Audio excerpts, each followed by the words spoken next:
All right, guys, welcome back to another episode of The Potential Project. I'm your host, Sean Calhoun, and welcome back for another week, guys. This is where we come to get better in our health, in our fitness, in our mindset, to learn, right, to grow so that we can continuously step into our fuller potential and really just get more out of life, right?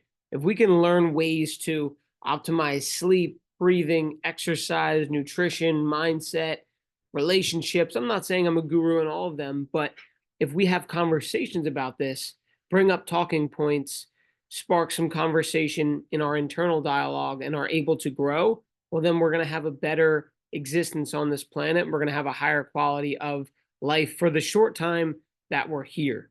So, on today's episode, what we're going to be talking about is mindfulness, and specifically mindfulness with fitness, right? It's funny when I talk with clients, and even on my walks with Gianna, who, if you didn't know, is my fiance. We go on walks a lot, and we goal plan, and we set intentions, and we'll think about the future and what we can create and what's coming up, which I love, right? I love talking about progress, prosperity, happiness, things that I want to create in our life. But while we were walking and talking about that, I was like, you know what? Like, I love that we prepare for the future, but I also need to realize that, like, right now, we need to live, right? Because a couple of years ago, I had dreams and I had goals of being in the position that I'm in now. So if right now I am fulfilling some of the goals that I had 5 years ago, and I'm not even being present in it to just think about the future, well, then I'm doing my past self a disservice, and I'm doing my future self a disservice too. I'm not getting the most out of what life has for us, right? Because there's always going to be a newer thing, right? More money, better health, another vacation, more experiences. There's always going to be that, and you should sit and visualize and set goals to become a higher version of yourself. You should do that. But if you're never stepping back to be in your shoes where you're at right now, well, then what's it all worth, right? Like, let's say you had a really big goal of saving up money and going on a vacation, but the vacation flew by and you're worried about the next thing. Well, then what was all that worth, right? Because time is going to go by no matter what. So we need to learn how to be mindful. Now, today, we're talking about mindfulness with exercise and fitness, because just like in life, how being mindful about, your breathing and the relationships you're having and the things you're doing at this current moment will get you a better result. The same thing goes with your fitness, right? So I'm going to lead you through, or we're going to talk through a couple situations from prior to exercise, during exercise, and even post exercise, and how being mindful plays a role in all of those areas.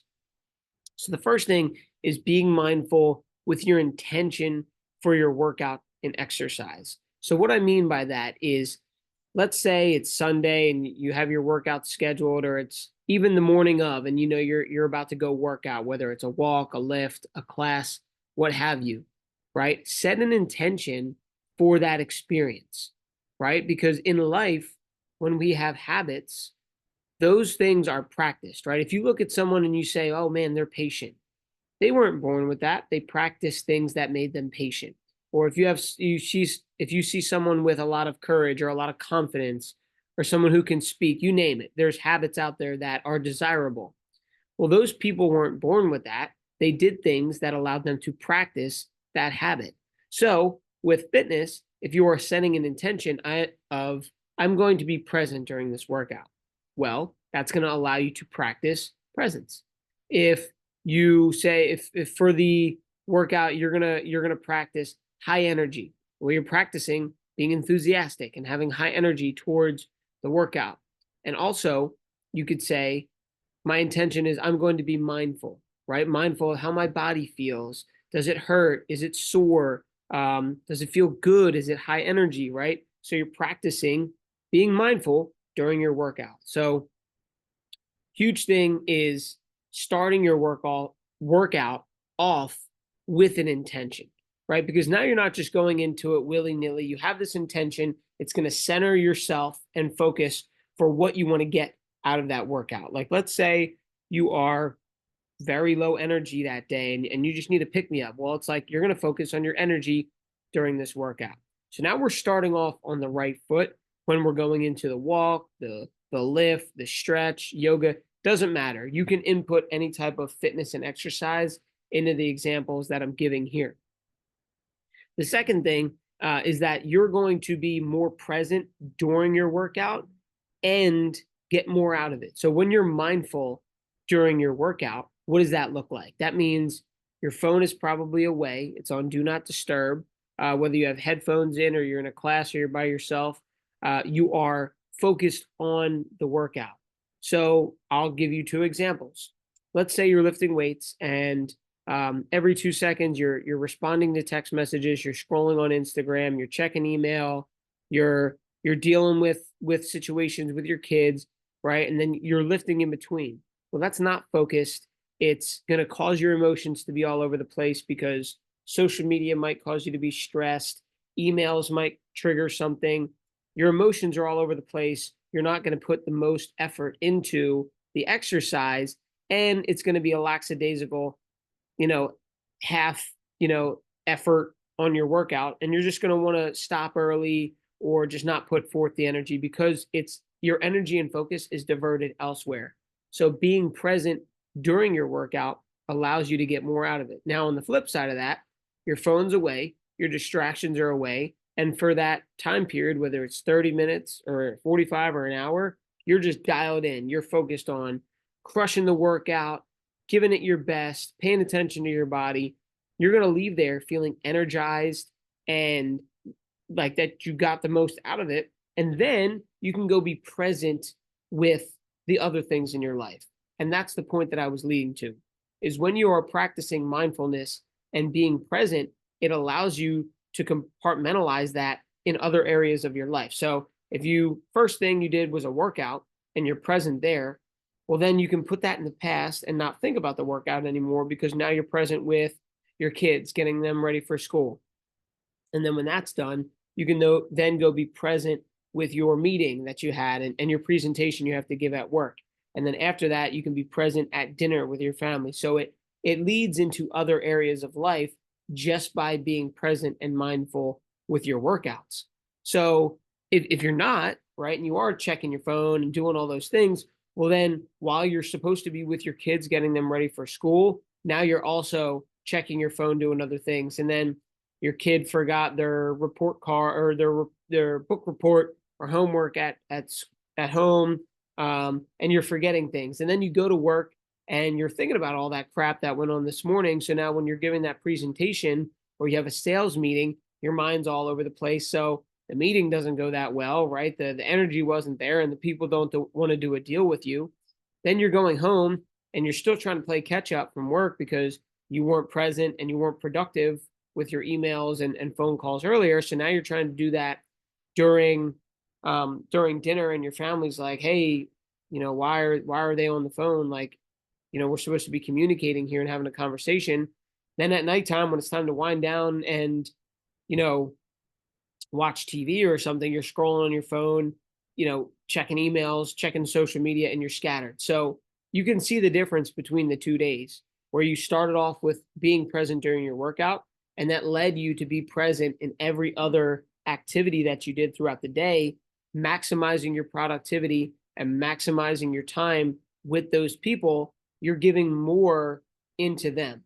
So although it might seem like, oh, I'm going to get this done while I'm working out, you're actually doing yourself a disservice by doing that. So the other reason that's important is because it's going to cause you to be more consistent. So based on that example and that scenario that we were just talking about, if you are, putting half of your energy into the workout, you're checking your phone, you're getting frustrated because of people at work, and then you leave, well, you probably didn't get a good sweat in. You didn't get the most out of your workout. You're going to feel frustrated. And who wants to continue doing something like that? It's going to lead to not the optimal results. And when you're not seeing results, you're not feeling energized and good after your workouts, you're going to stop doing that activity.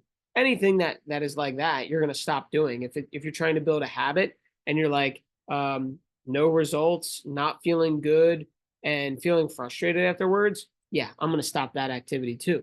But on the flip side, if you're dialed in, you're fully focused with yourself, with the exercises that you're doing, or with the trainer, or with a coach, or whoever you're exercising with, then you're going to be like, wow, man, like I feel great after that. I'm really getting a pump. I'm seeing the weight coming off because I'm getting the most out of my workouts. And then you're going to want to be consistent with that. And we all know that consistency is the most important contributing factor to anything in life. Doesn't matter if it's your relationship, your career, your health, your fitness, does not matter. Consistency trumps everything, even sometimes the people who are the most talented, right? If you're just doing something over and over and over and over again, you're going to become an expert and you're going to have compounded efforts on what you're doing. So now we're getting into the actual exercise and the movements themselves. And the next point is being mindful with your breathing. So as you're walking, you're running, you're lifting weights, you're doing yoga, there needs to be a correlation to the movement that you're doing and breathing, because breath is the energy center of your body, right? It gives your body and your blood energy and oxygen to then perform movements. So if you're breathing incorrectly, you're not going to get the most out of your movements. So for example, if you are doing a squat, you're going to inhale, maybe hold your breath a little bit, brace your core on the way down, and then on the way up, you're going to exhale, right? You're releasing your energy, you're releasing that pressure and allowing yourself to push you plus whatever weight from the ground back up to a standing position. And that goes for any type of strength training, right? Whenever you're exerting the energy, you're going to exhale. In the opposite range of motion, you're going to inhale. If you've ever been to a yoga class, if it's with a good instructor, they're not only showing you what to do, but they're linking your breath up with the movement, which is why yoga is such a powerful modality of exercise, because you are severely in tune with your breathing and your movement patterns at the same time, that when you get advanced, you are just super in sync. It's like second nature, and you're getting more mind-body connection throughout the workout. I even talked to someone who I knew who was an advanced yoga practitioner, and they said in the advanced class, everyone is breathing in sync and moving in sync. So yeah, I could sit here and you and I could do shoulder presses at the same tempo at the same time, but imagine flowing through some yoga moves. Our bodies are moving in the same pattern, the same tempo, and our breath is in sync. That creates a pretty high, energy experience, and you're going to feel really, really good after that. So there's a lot that goes into breathing during your movements. But it's important. There's a cadence to breathing when you're running, right? When to inhale, when to exhale. It's exerting the energy more efficiently and allowing your body to move properly and move more efficiently, right? The lack of oxygen just kills off your cells, right? Like, so if you were to try to hold your breath and do a bunch of squats without breathing at all, you're going to be gassed. But if I asked you to do those same 10 squats while breathing properly, you're going to get done and you're going to feel good. So being mindful with your breathing is one of the most important and fundamental things you can do to improve your fitness. The second thing, and I've touched on this a little bit, is the mind-body connection you get when engaging your muscles, right? So if we're doing a bicep curl, are you just moving the weight from here to here? Or are you making a connection with your brain to say, oh, I'm going to engage this part of my arm, which is then going to in turn pull and get my wrist to come up this way? There's a big difference, right? So for a shoulder press, I'm not just moving my wrist from here to here.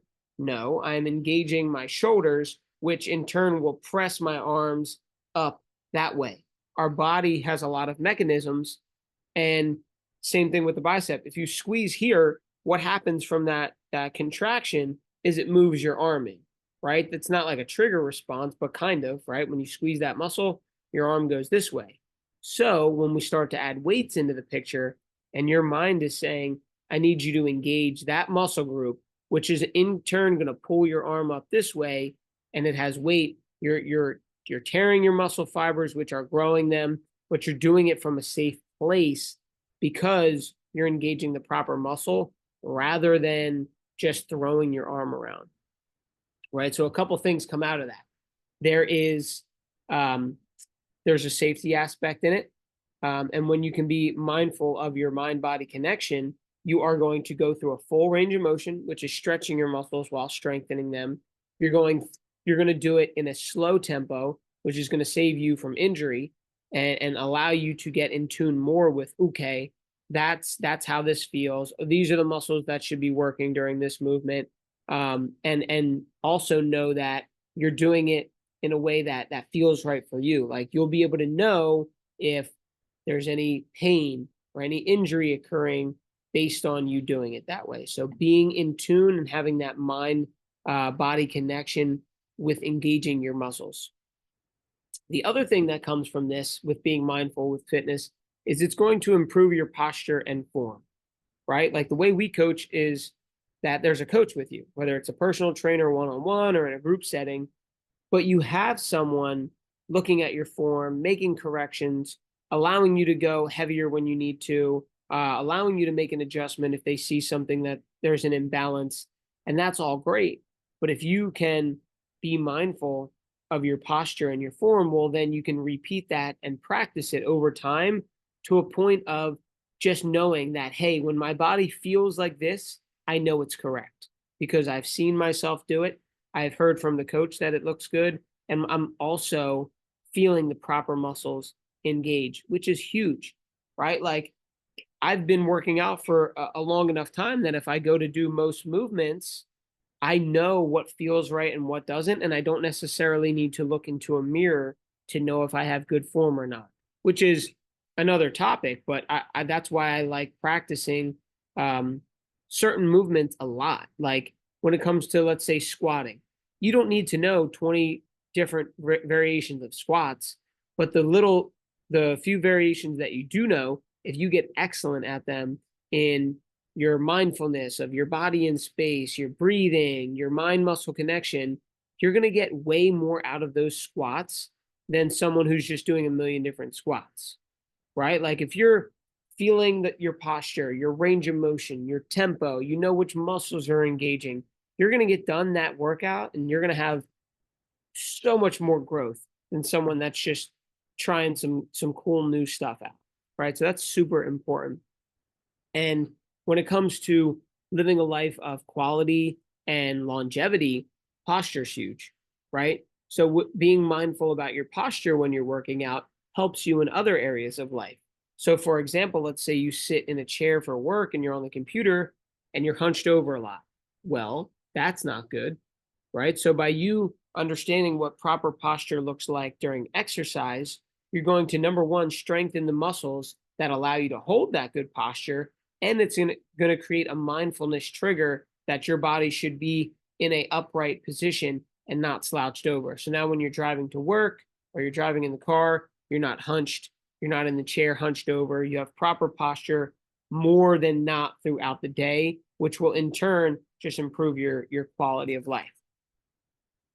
And then another thing is being mindful post-workout with reflection and just thinking about the experience, right? So when you get done, whether it's immediately, whether it's an hour later, or whether it's the next day, are we reflecting on how we feel, right? Are we sore? Are we exhausted? Did it zap our energy? Do we feel pain? Do we feel energized, right? There's a lot of things that you can feel after a workout. And it's important that we do that because if you've met me in person or you come to the studio or whatever it is that you know me, you've probably heard me say a lot, like, how do you feel?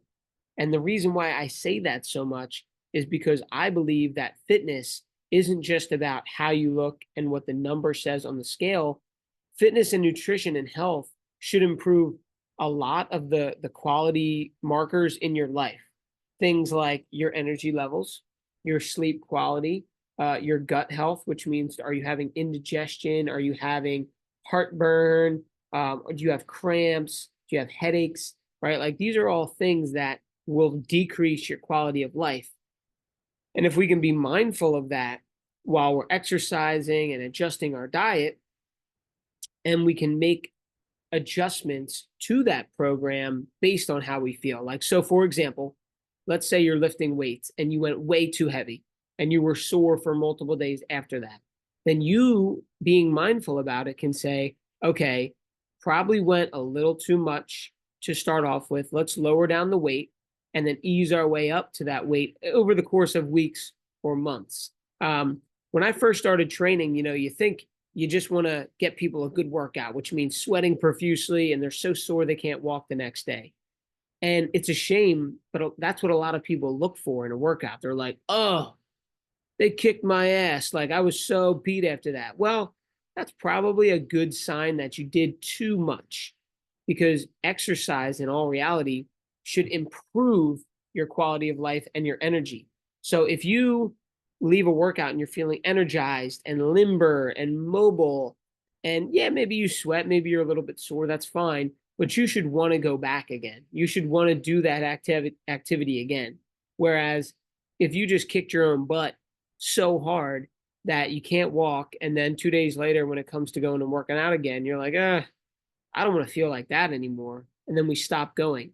And now we defeat the purpose.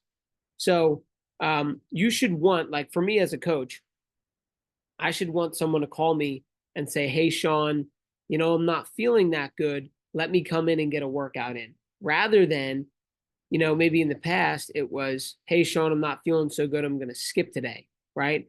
If they know that all I'm going to do is punish them and make them feel like crap afterwards, and they already don't feel that well, then they're not going to come want to work out. They're just going to want to sit. But if their energy's low and they're not actually physically sick and they're just, not feeling that great, but they also know that by coming to see me, I'm going to make their body feel better and boost their energy levels and just make them feel more fluid afterwards. It becomes medicine, and they're going to say, hey, Sean, I need to get in for a session because I don't feel that good right now, and I want to improve that. So I hope you understood that analogy at the end, where it's like fitness is supposed to be something that charges your batteries, that improves your quality of life, not a punishment, right? We're not punishing ourselves for eating. We're not punishing ourselves for sitting down the day before. It should be a blessing to improve your mobility and your function. So just being mindful after that workout and saying, did I push it too hard? Did I go just right? Do I need to stretch? Do I need to walk? Do I need to take a rest day? And that will allow you to improve your results as well, because you'll listen to your body and know what it needs more intuitively. And for women, right, if you're menstruating, right, and you're on your cycle, there's different parts of the cycle where you may be able to pick up the intensity, and there's other moments of the cycle where you need to dial things down, take it at a low weight, low intensity, and go through that as well. Because if you're pushing it too hard, you're like, why can't I move these weights? I can usually move these weights around, and you're at a part of your cycle. Well, then that's not going to benefit you either. So being mindful, hopefully you can see that before the workout, during the workout, and after the workout is super important. And if you're putting all of these things together, now you're going to take what could be a taxing, boring, challenging activity like working out and make it into something that you're excited about, you're able to be consistent with, and you're able to use it as medicine for your body to feel better and better and better as we go through life. So that's all we're going to talk about today, guys, on mindfulness with fitness. If you enjoyed the episode, if you learned something, please, first and foremost, utilize it, right? It's one thing to listen to podcasts and read books, but if you found something useful and you know that you can implement it into your life, go do it. Go take action on it today, this week. Go do it. Don't just listen. Don't say, oh, that was cool, that probably would work, and do nothing about it, because then we're wasting our time, right? And I'm here to try to help you and help me and all of us grow together. And second thing I could ask is, if you are taking action and it's helping you benefit your life, just share this episode, share the podcast with a friend so we can spread the word out there, and more people are talking about bettering themselves optimizing their sleep, optimizing their nutrition, their fitness, and we can take control of our life again and really live a blissful experience. So until next week, guys, hope you have an amazing rest of your day and your week. Peace.